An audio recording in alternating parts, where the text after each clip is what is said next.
Have you ever stood alone in a familiar room, staring at a door you've never opened, wondering if you've already lost something important without realizing it? This video is my journey in Denmark, beginning with the key she left behind.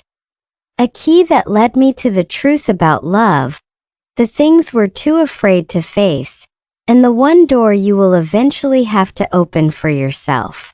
The last morning together. Imagine waking up on a morning you don't yet know will be the last one you ever share with the person you love. Some days look exactly like all the others, yet quietly mark an ending. That morning in Denmark, our small apartment sat under a cold, distant light that didn't want to touch anything. She was sitting by the window trying to smile, and I was pretending not to notice the shift in her eyes. Your brain loves whispering, "It's fine," even when your whole body is screaming, "No, something's coming." She made coffee like she always did, but I noticed her hand trembling slightly. The smell was painfully comforting, making everything feel more normal than it really was. Couples always build morning rituals, tiny habits that make you feel safe. But science says when a relationship begins to crack, the brain starts recording every tiny detail, as if bracing you before the heart takes a hit. And that morning, everything felt painfully sharp. That I told her a few silly stories about the neighbors to make her laugh, but her smile was as thin as the frost on the window. When she grabbed her coat, I still thought it was just another normal workday. But then I saw it. A small key placed neatly on the table, like it needed to be discovered. No note, no explanation, no reason. Just the key, and the quiet distance between us when I asked, "What is this?" She looked at me for a long moment like she was trying to rearrange an entire world in a few seconds. "You'll understand when you're ready," she said. A sentence soft and sharp at the same time, the kind that forces you to swallow 1,000 questions. Then she walked out. No slammed door, no tears, just the gentlest cruelty I've ever known. And when the door clicked shut behind her, it was just me. And the key I had no idea how to use or what it would open inside me. The quiet door. There's a strange kind of silence that doesn't feel empty. It feels heavy, like it's holding something you're not ready to name. That was the silence in our Danish apartment. The one that clung to the hallway where the old white door stood. It wasn't locked. It wasn't broken. It was simply avoided. Every couple has a version of that door. A topic, a fear, a truth both people agree not to touch, hoping it will magically fix itself. Spoiler, it never does. For months we walked past that door as if it were part of the wallpaper. It wasn't even a dramatic secret kind of door, just an ordinary one with peeling paint and a brass knob cold enough to make you flinch. But the mind is funny, it can turn the simplest object into a symbol. Psychologists say the brain protects us from emotional discomfort, the same way it protects us from physical pain, by pulling our attention somewhere else. That door became the somewhere else we pretended not to see. She used to glance at it sometimes quickly, like you would look at a memory you're not proud of. I noticed it, but I didn't ask. I convinced myself that not knowing meant not hurting. A silly little lie the heart tells to stay afloat. And maybe she believed the same. There were evenings when we cooked side by side, and the quiet between us would stretch thin across the room, brushing against that door like a ghost. One night, A storm rattled the windows, and for a second I heard the knob click. Just a tiny sound, metal shifting, house settling, but it made my whole body stiffen. She froze too. We exchanged a look, the kind that carries too much meaning to unpack. It wasn't fear of the door itself. It was fear of what opening it would force us to confront about us. Love doesn't fall apart in big explosions. It loosens in small pauses, in unasked questions, in doors left untouched. And that door, quiet and ordinary as it was, became the mirror of everything we quietly avoided.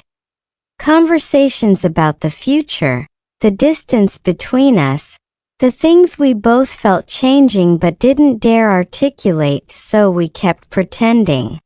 We laughed when we needed to.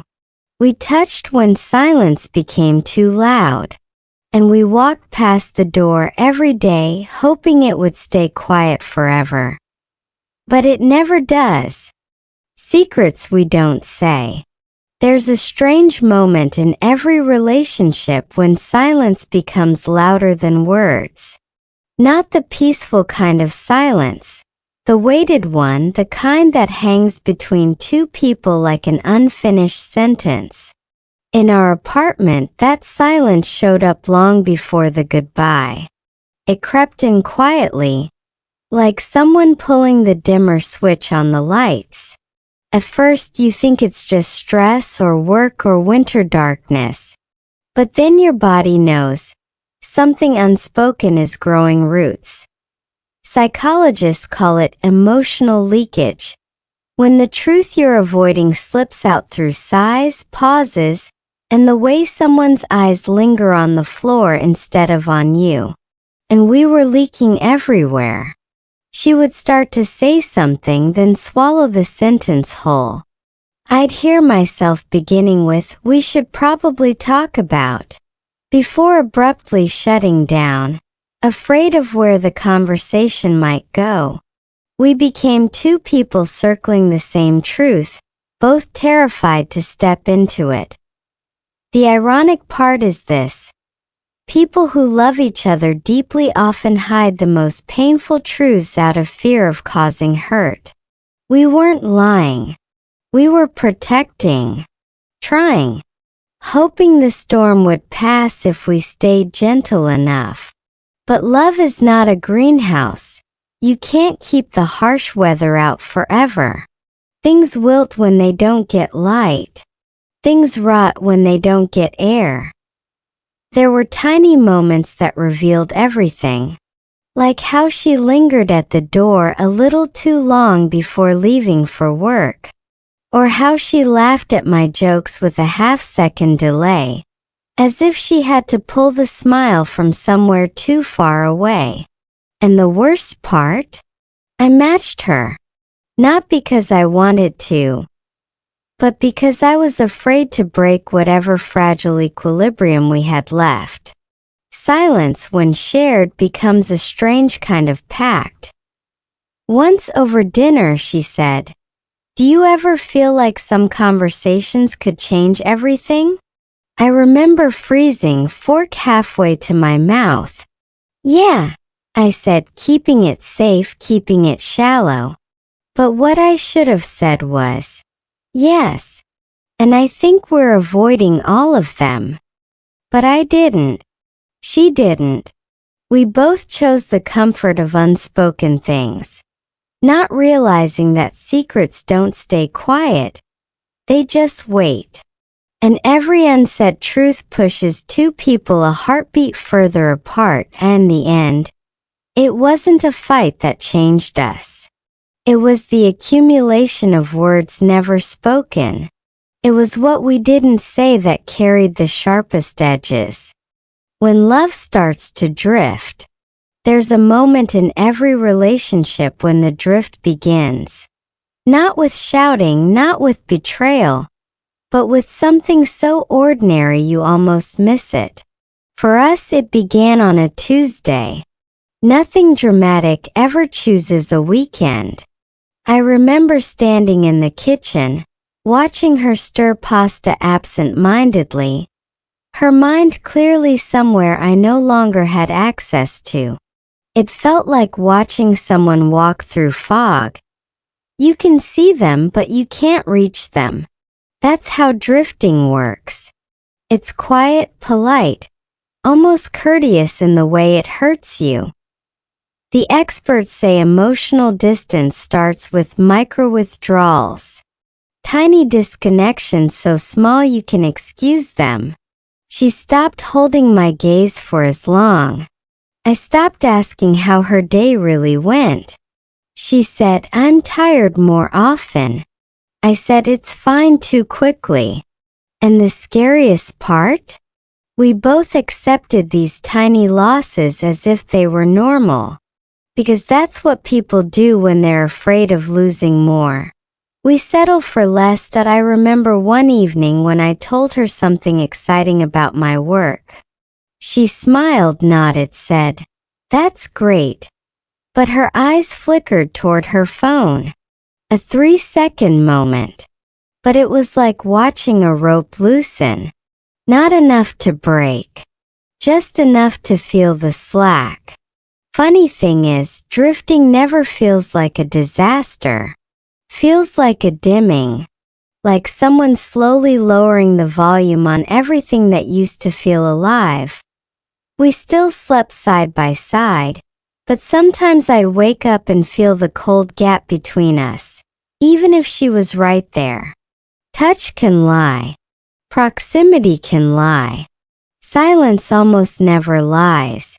Some nights she fell asleep with her back toward me, and I found myself staring at the ceiling, wondering when exactly the warmth had left. The Danish winter definitely didn't help. Everything felt quieter, heavier, like the weather conspired to widen the distance between us. One night, as we brushed our teeth side by side, I looked at her reflection in the mirror.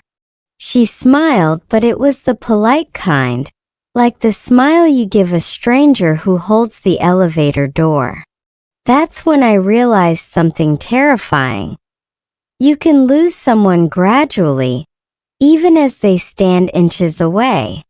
Not because they want to leave, but because neither of you is brave enough to say, "Something is wrong. We need to fix it." Drifting is never sudden. It's built from every time you swallow a question, every time you pretend not to notice a change, every time you choose peace over truth. And we were choosing peace so often that truth no longer recognized us. Looking back, I don't blame her. I don't blame myself. Love doesn't fail because people stop caring. Sometimes it fails because they care too much and fear rocking the boat. So they drift gently, quietly, until they wake up on opposite shores. The key she left behind. The key wasn't flashy. It wasn't gold or engraved. It was small, simple, the kind of thing you almost overlook, except that day I couldn't. It sat on the table like it was waiting, patient, holding a message I wasn't yet ready to understand. She left it for me. Not with a note, not with instructions, just the key and an unspoken challenge. Face what you've been avoiding. That key became the symbol of everything I needed to confront about us, about her, and about myself. I picked it up, and the weight felt heavier than its metal. Psychologists call this a tactile anchor, something physical that ties your mind to an emotional truth. And that's exactly what it was. Every time I held it, I felt the tension of all the things we hadn't said. The doors we hadn't opened, the feelings we had buried in polite smiles. The key was ordinary, but its meaning was extraordinary. It demanded courage. She once told me, "Some doors you have to open alone." I never truly understood her until that morning. The key was a literal object, yes, but also a metaphor. It asked me, are you willing to look inside? To confront the gaps, the silence, the drift? To see love as it really is, not perfect, not cinematic, just messy, vulnerable, human. There's science behind this too. Studies on decision-making show that when faced with a tangible object representing a challenge, the brain engages differently. You become more likely to act, more likely to confront uncomfortable truths. And confronting uncomfortable truths is exactly what I needed. That key was the nudge, the gentle push my nervous system had been avoiding for months. I stared at it for hours, turning it over in my hand, imagining the door it might unlock. What would I find on the other side? Closure? Regret? A deeper understanding? Or maybe, just maybe, a path to forgiveness of her, of me, of us. That is the strange power of leaving someone a key. It hands them the responsibility to make the choice, to decide if they are brave enough to step forward. Holding it, I realized fear had been my constant companion. Fear of confrontation, fear of loss, fear of admitting that love is complicated. And yet, in that fear, the key gleamed like a promise. Whatever happens next, I get to choose my action, not my fear. The key was hers, but the door was mine. It was time to open it. Opening the door alone. Finally, I stood in front of the door, key in hand, heart racing like it had run a marathon. The hallway was silent, the apartment frozen in that strange, expectant hush you notice only when everything inside you is holding its breath. I slid the key into the lock, and for a moment nothing happened, just the cold metal in my fingers, and the echo of all the words we never said. My body was screaming to turn back, to put the key down and pretend the door didn't exist. But something inside whispered, this is it. This is the moment you've been avoiding. Opening a door alone is strangely similar to confronting any personal truth. Anticipation sharpens every detail. Fear makes your heart pound, and courage feels heavier than any weight you've carried. Psychologists describe this as approach avoidance conflict, when desire and fear collide so strongly your brain practically freezes. I could feel it in every fiber of my being. Yet step by step I turned the key, pushed the door, and entered. Inside, the room was simple, just as ordinary as the door suggested, but the air carried a weight I hadn't expected. Photos we had taken together, little notes she left, her favorite mug on the shelf, all fragments of a life we once shared, now frozen in time. I realized something crucial. Opening the door wasn't about discovering a secret she kept, but confronting everything I had ignored about us, about myself, about love. Sometimes the hardest part isn't what's behind the door. It's what you've been running from inside. I sat down, took a deep breath, and let memories wash over me. Regret, nostalgia, gratitude, and pain swirled together. It was overwhelming yet strangely liberating. Science calls this emotional processing, allowing the brain to acknowledge, categorize, and release intense feelings so that healing can begin. That's what this moment was. A small act of courage unlocking a flood of clarity I had avoided for months. By the time I left the room, I understood something profound.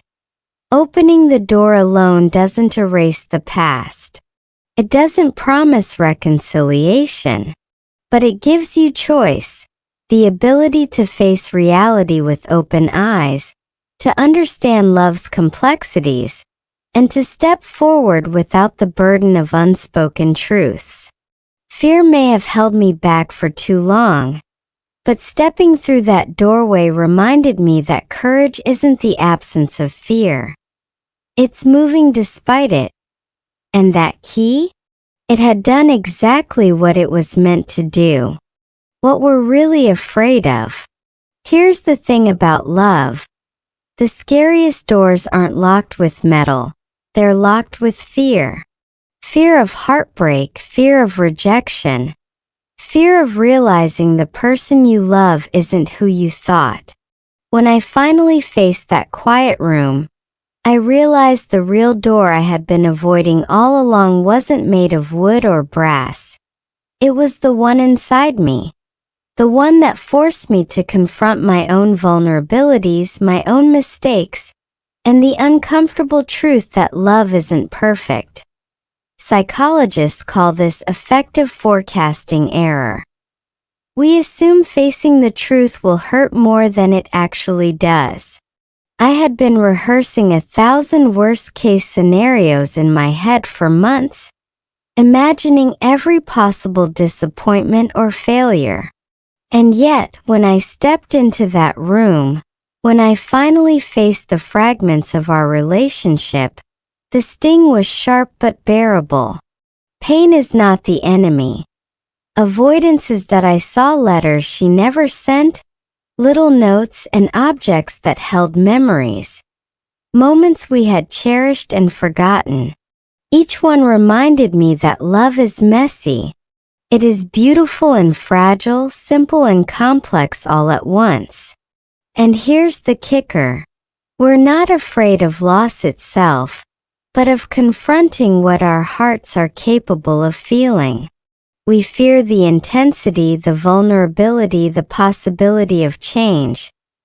She had left me the key not just to a room, but to understanding myself in the context of love. That's what most of us avoid. Looking at our emotions without distraction, without excuse. Science supports this. People who practice emotional reflection, even in solitude, develop stronger empathy, resilience, and self-awareness. By opening the door, I faced the reality that love requires honesty, courage, and a willingness to feel every layer, even the uncomfortable ones. Ultimately, fear is a natural part of intimacy. What terrifies us is rarely the other person. It's the exposure of our own hearts, the confrontation with our own imperfections. And that realization was liberating. The door I feared most didn't contain betrayal or anger. It contained truth. The kind that hurts, but the kind that also heals. So if you ever find yourself hesitating, avoiding the conversations, the reflections, the moments that could hurt, remember, what you're really afraid of is facing the full depth of your own heart. And once you do, everything changes. The door ahead of you. Standing in front of that door, key in hand, I finally understood. The scariest doors are never about what's behind them. They're about what you'll discover inside yourself. That morning in Denmark, I had been afraid of confrontation, of loss, of the raw truth that love is never tidy. But opening that door taught me the most important lesson. Courage is not about controlling the outcome. It's about being willing to face it anyway. Behind the door were fragments of our shared life, memories, mistakes, moments of joy, moments of silence, but also clarity. I realized love isn't about avoiding pain or pretending everything is perfect. It's about stepping forward, even when the heart trembles, even when fear whispers that you should turn back. The key she left behind wasn't a tool to unlock a room. It was a reminder that the doors we fear most are often the ones that lead to growth, understanding, and emotional freedom. You might be standing in front of your own door right now, the one you've been avoiding in a relationship, in a friendship, or even within yourself. It's easy to let fear dictate your actions, to let what-ifs keep you frozen. But life doesn't wait. The truth, the connection, the love you seek, all of it is behind that door. And the first step is simple. Pick up your key, take a deep breath, and open it. The strange thing about courage is that it multiplies once used. Every door you open gives you strength to face the next. And sometimes the act of opening a door is the act of forgiving yourself, forgiving the other, and moving forward with a heart that knows both fragility and resilience. So here's the final thought. Whatever door you fear the most, know this: it's not meant to trap you. It's meant to teach you, guide you, and show you the depths of your own heart. Step forward, open it, and see what love, truth, and courage await on the other side.